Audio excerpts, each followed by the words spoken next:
A man lay helpless in the snow, and the bobcat's loyalty brought him back to life. Snow had sealed the mountain pass for days, and the wind howled through the pines as the old ranger cabin sat buried under white, forgotten layers. Inside, a man named Elias lay on the floor, his leg twisted beneath a fallen beam after a tree had crashed through the roof. He couldn't move, couldn't call for help, food was gone, and the fire was nearly out.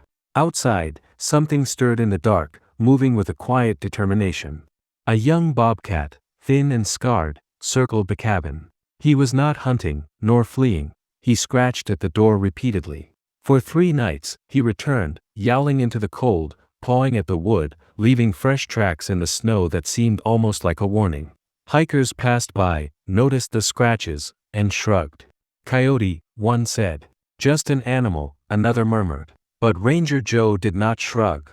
He had seen this bobcat before, last spring, tangled in wire behind the station. Elias had cut him free, poured water into his palm, and spoken softly. The bobcat had not run, had only watched him carefully before vanishing into the trees. Now, here he was again, not once, but every night, waiting and scratching with the same deliberate purpose. Joe followed the tracks through the biting snow and found the cabin, half buried, the door frozen shut. He pushed it open, and the air inside was sharp with cold and fear.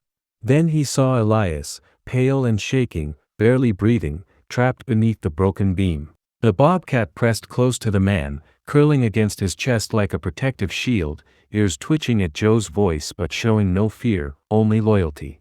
Joe radioed for help as helicopter blades cut across the sky, lifting Elias into safety.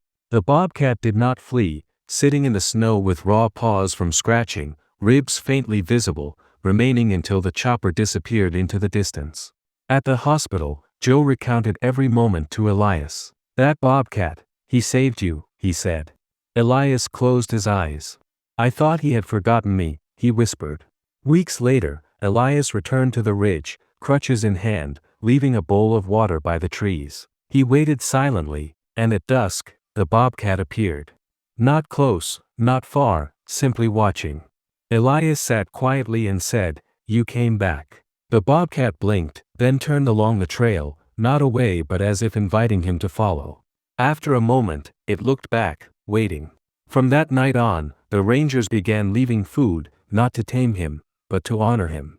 They called him Link, because he reminded them that even the wild can choose kindness, that loyalty does not always wear a collar, and that sometimes the ones we think are strangers are the ones who remember us best. High on that mountain, where snow still falls and silence rules, 2 sets of tracks, 1 man, 1 bobcat, sometimes walked the same path, not as master and pet, but as 2 souls who found each other in the cold.